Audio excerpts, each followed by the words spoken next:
હા ફ્રેન્ડ, જો હવે શ્રાવણ માસ ચાલુ થઈ ગયો છે ને, તો એની પૂજા આજે મેં સવારમાં કરી હતી, પણ એ આજે મેં આ વિડીયોમાં શેર નથી કરી. એના માટે મેં શોર્ટ વિડીયો સ્પેશિયલ બનાવ્યો છે.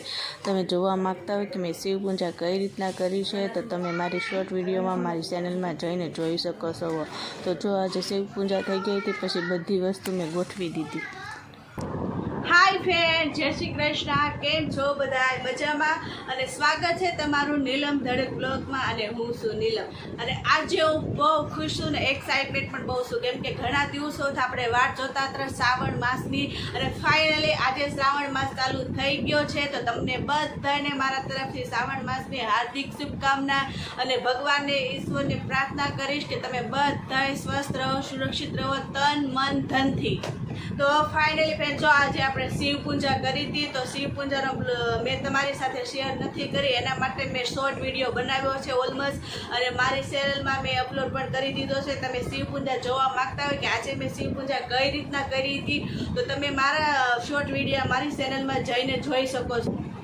અને હા, આજે તમારી સાથે શિવ પૂજા શેર નથી કરી કે મેં કઈ રીતના કરી હતી, પણ હા, સોમવારે હું ફાઇનલી તમારી સાથે શેર કરવાની છું કે મેં શિવ પૂજા કઈ રીતના કરું છું. જેટલું મને ખબર છે, જેટલું મને આવડે છે, એ રીતના હું શિવ પૂજા દર વર્ષે કરું છું. તો હું સોમવારે તમારી સાથે શિવ પૂજા જરૂર શેર કરીશ બ્લોગમાં. તો આજે તમે શિવ પૂજા જોવા માંગતા હોય તો મારી શોર્ટ વિડીયો તમે જોઈ શકો છો. મારી સરસ મજાની પૂજા મેં કરી લીધી છે. તો ચાલો હવે આપણે આગળ મળીએ. આગળ આપણે જે પણ આજે કાર્ય કરશું બધું જ તમારી સાથે શેર કરવાની છું.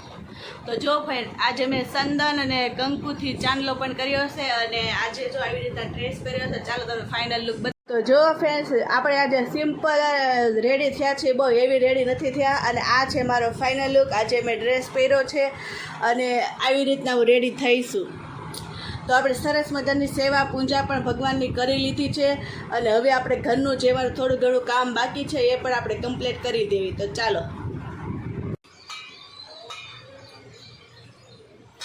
તો જોવો, આ છે પંચામૃત, જે આપણે તો ફ્રેન્ડ, આ છે પંચામૃત. મેં અત્યારે જે ભોળાનાથની જે પંચામૃતથી સેવા કરી હતી, તો તે હું ફેંકી દેતા નથી, કેમ કે આમાં બધું ઘી, ગળ, ખાંડ, દૂધ, દહીં બધું જ મિક્સ હોય, એટલે પ્રસાદી રૂપે આપણે થોડુંક એને અર્પણ કરી લેશું.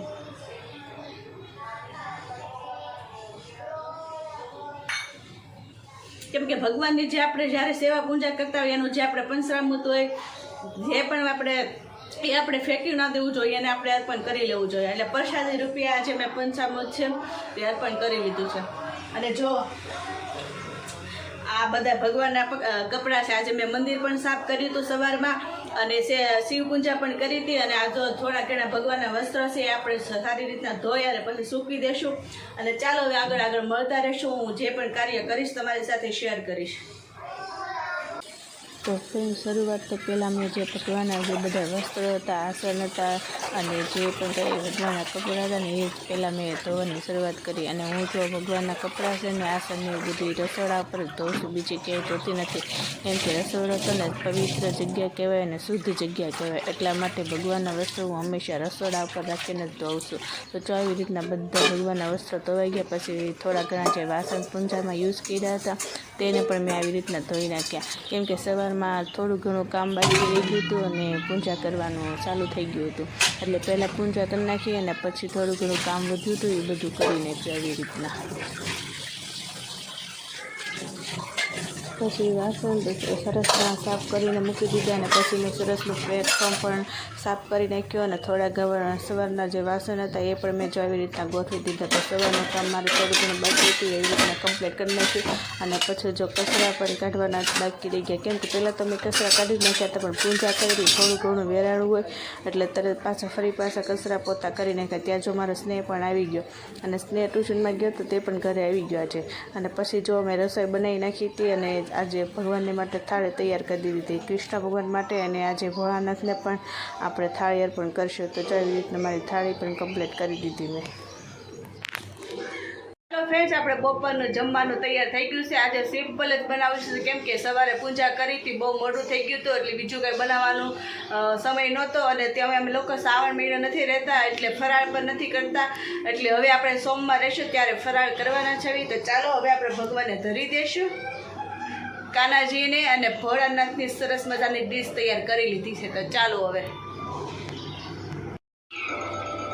તો એક થાળી મેં મારા કાનાજી માટે તૈયાર કરી હતી અને એક મારા મહાદેવ માટે. તો આવી રીતના આજનો જો બપોરનું જમવાનું પણ કમ્પ્લીટ થઈ ગયું. તો પછી હું આવી ગઈ હતી મંદિરે. કેમ કે સ્નેહને મૂકવા ગઈ હતી તો પછી સીધી જ હું મંદિરે વિચાર્યું કે ચાલો આજે દર્શન કરતી આવું. તો જો મંદિરના પણ દર્શન થઈ ગયા, મહાદેવના તમે પણ દર્શન કરી લો.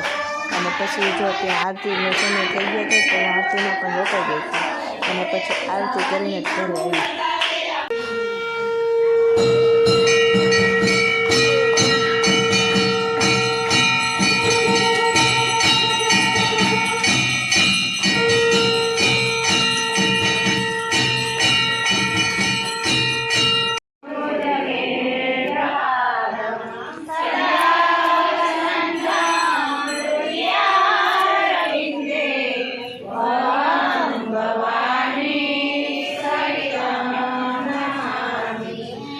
મંગલમ ભગવાન વિષ્ણુ